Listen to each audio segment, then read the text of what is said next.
안녕하세요. 미국 주식 성공 투자로 여행을 원 없이 다니고 싶어하는 욕망덩어리 미국 주식 인간지표입니다. 갑자기 금리 결정 베팅 50bp 확률이 높아지면서 경기 침체 뉘앙스를 엄청 풍기는 듯합니다. 사실 이럴 때는 현금 관망이나 하면서 목요일에는 꿀잠 자고 일어나서 장을 보는 게 훨씬 정신건강적으로 좋지 않을까 싶습니다. 요즘에 참으로 생각이 많습니다. 과연 최적의 3배 레버리지 상품 투자 방법이 뭘까? 유튜브에도 여러 가지 방법들이 있습니다. 저처럼 마켓 타이밍을 잡으려는 분들도 계시고 장기 투자 개념으로 5에서 10년 바라보면서 적립식으로 하는 분들도 계시고요. 물론 정답이 뭐가 맞을진 모르겠으나 불확실한 미래의 TQQQ 혹은 SOXL 무지성 적립식 장기 투자가 과연 맞을까라는 의문이 늘 듭니다. 2024년 1월 초부터 현재까지 TQQQ 수익률은 45%가량 됩니다.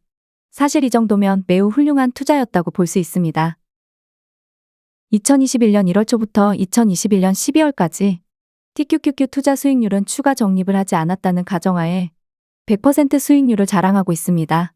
근데 2022년에도 그냥 뒀더라면 오히려 수익률은 마이너스가 되었을 겁니다. 더 재미난 건 2020년 코로나 전 고점에 들어갔다고 치고 추가로 적립식 투자를 하지 않았더라면 QQQ ETF 수익률은 현재까지 98%이고 TQQQ ETF 수익률은 125%입니다. 만에 하나 내년에 혹은 내후년에 큰 하락이 나온다면 TQQQ 투자 수익률은 오히려 QQQ보다 낮아질 수도 있다라는 겁니다. 그래서 결국 장기 투자라고 타이틀은 달지만 리밸런싱을 하는 이유이지 않을까 합니다. 그분들도 아는 거겠죠. 무지성으로 계속 적립식만 투자하다가 큰 하락을 한 차례라도 2에서 3년 안에 맞아버리면 오랜 기간의 투자 기회비용이 다 날아가 버린다는 걸요. 결국 내가 공부는 하기 싫고 장기 투자자 개념으로 간다면 한배수 상품 투자가 가장 적합하다고 봅니다. 하지만 그러기엔 1년 수익률이 그리 크지 않는다는 게 아쉽기 때문에 우리는 3배수 상품 투자를 하는 거죠. SOXL ETF 상품 수익률은 더 암담합니다. 코로나 전 고점에 들어가서 지금까지 아무것도 하지 않았더라면 수익률은 50% 안팎인데 코로나 전 고점에 매수를 시작해서 계속 적립식을 했더라면 평단가는 더 높아졌을 가능성이 높으니 난 5년 동안 무슨 투자를 한 건가 싶을 정도입니다. 그만큼 3배 상품은 단기 스윙이 맞다라는 결론에 다다른 듯합니다. 물론 2025년, 2026년 큰 폭락만 없다면 TQQQ 적립식 투자가 가장 편안한 투자가 될지도 모릅니다. 하지만 미래는 아무도 알 수가 없습니다. 예시를 하나 들어보겠습니다. 시드머니는 1000만 원가량 되고 SOXL 스윙 투자 위주로 하고 있는데 만약 한 달에 20에서 30% 시드만 들어가서 한 달에 20% 수익 목표만 가져간다고 치면 1년에 50% 이상의 수익률을 만들 수도 있다. 물론 수많은 공부가 수반되어야 하겠지만 근데 우리는 일반적으로 20에서 30% 투입, 50% 이상은 들어가서 더 크게 먹어야 하지 않은 조급함을 가지고 있죠. 물론 3배수 상품 투자가 천천히 연수익 10% 달성을 하려고 하는 건 아니지만 그만큼 위험부담도 상당하다는 겁니다. 내가 만약에 20에서 30% 시드를 아주 좋은 위치에 매수했다고 쳐요. 그런데 주식이라는 게 완벽한 시나리오대로 흘러가지 않잖습니까? 하지만 내가 물려도 내 뒤에 70에서 80% 시드가 남아있는 거랑 물렸는데 시드가 20에서 30% 남아있는 거랑 대응할 수 있는 차원이 틀려집니다. 하지만 꼴랑 20에서 30% 들어가서 언제 수익 내고 부자 된다고만 생각을 하죠? 그 생각부터 깨셔야 합니다. 내가 이런 식으로 해서 1년에 50% 이상 수익률을 매년 낼 수 있다라면? TQQQ ETF 4시간 확장시간 차트로 넘어왔습니다. 빨간색 대파동 외바닥 힘으로 올라왔습니다. 이제 다음 눌림 매수 자리를 생각해야겠죠. 이전 영상에서도 많이 언급해드렸습니다. 대파동이 반 정도 내려올 때 매수할 건지, 중파동이 반 정도 내려올 때 매수할 건지, 그렇다면 지금은 월요일에 하락 좀 나왔음에도 저는 그냥 장마감 이후에 좀 떨어졌구나 하고 매수하지 않고 다시 잠들었습니다. 그 전에 이런 분이 계시겠죠?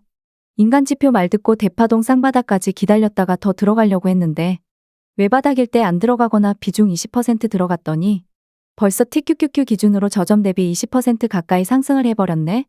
근데 지금 이 생각을 8월 달에 적용해서 생각해보세요. 그럼 또 다음에 만약에 10월 달에 대파동 외바닥일 때 인간지표는 비중 너무 크게 들어가지 마세요를 했는데 인간지표 저거 9월 달에도 저러더니 또 저러네 하면서 비중 50% 이상 들어갔는데 8월 달처럼 대파동 3바닥까지 나오면 스탑로스 걸어서 바로 손절할 수 있다면 다행이지만 그렇지 않고 어어하다가 손절도 못하고 대파동 쓰리바닥까지 맞아버리면 복구를 빠른 시간 안에 못할 수도 있다라는 겁니다. 그리고 지금도 내가 만약 풀매도를 최근에 했다고 치자고요. 그러면 매수 기준점을 중파동이나 대파동으로 잡아두었는데 갑자기 화요일에 큰 상승이 나오면 포모를 이겨내고 매수를 안 할 자신도 있는지도 생각해야죠. 풀매도 할 때는 항상 고민을 해야 됩니다. 내가 만약 한 달 20% 수익률을 달성하면 목표 달성이다. 그러면 최근 매도가 나쁘지 않았겠으나 거기서 추가로 상승을 하더라도 그건 내게 아니다라고 넘어가고 다시 눌릴 매수 기준이 올 때까지 기다리면 되는데 일반적으로 개미분들은 더 올라가네? 더 올라가려나? 그러다가 포모에 못 이겨서 매수할 때쯤에 주가는 다시 내려오죠. 여기서 이제 2022년도 하락장에서도 수익을 낼 수 있을까? 라는 의문이 듭니다. 물론 결과론일지라도 2022년도 하락장에서도 충분히 비중관리 스탑로스만 적용했더라면 매달 20% 수익률은 달성이 가능할 수가 있었습니다. TQQQ라서 이 정도지 SOXL이라면 훨씬 월등했겠죠. 다시 현재로 돌아와서 만약 TQQQ 현재 눌림목은 하락이 파란색 파동의 저점을 더 낮추지만 않는다면 그 이후의 상승은 매우 클 수가 있다라는 시나리오도 짜여집니다. 물론 그건 이번 주 장이 끝나봐야 확실해지겠지만 결국 내가 얼마나 포모를 이겨낼 수 있느냐 혹은 얼마나 매수 타점이 올 때까지 기다릴 수 있느냐 그리고 욕심을 버리고 분할 매도를 할 수 있느냐의 싸움입니다. 사실 기법이 중요한 게 아니라 어떤 보조 지표를 내가 참고로 삼았을 때 실패 확률이 적은 위치에서 매수와 매도를 해야 하는데 우리는 일반적으로 내가 가진 예수금이 너무 많이 남아버리면 올라가는 캔들의 불타기를 마구 해버린다는 거죠. 근데 영원한 상승은 없다는 겁니다. 물론 이러한 파동 방법을 더 장기적으로 일봉이나 주봉을 보면 더 크게 수익을 낼 수도 있겠으나 그건 한 배수 상품에 적용하고 몇 년을 바라보는 거지. 세 배수 상품을 주봉 보고 투자하다간 8월 달처럼 SOXL 하락 공포를 겪으면 아 주봉 보고 세 배수 투자하다간 골로 가는구나 라는 걸 느끼게 되는 거죠. 2024년도 초부터 4시간 확장시간 기준으로 대파동 찐바닥권까지 오는 경우는 현재까지 대략 8차례였습니다. 1년에 벌써 8차례? 그럼 내가 그때만 비중 분할로 들어가서 버텼더라면 20% 수익률 곱하기 8하면 160%. 다시 현실로 돌아와서 지금 대파동이 바닥권까지 올 수 있는 여건이 되는가인데요. 일단 그러려면 최소한 녹색 파동도 내려와야 됩니다. 근데 아직 녹색 파동은 올라가는 추세죠. 그러면 대파동이 현재 기준으로는 녹색 파동의 상승 힘으로 바닥권 지하실까지 내려올 가능성은 희박하다. 현재 기준입니다. 그러니 좀 더 추세를 보는 제 입장에서는 풀매도하기엔 조금 아쉽다. 그래도 분할 매도로 어느 정도 수익을 챙겨둔 상태입니다. 이번 주 대응 다들 잘하시어. 나올지 모르는 대선 전 마지막 상승 랠리 즐기면 좋겠다는 생각입니다. 구독과 좋아요, 알람 설정은 무료입니다.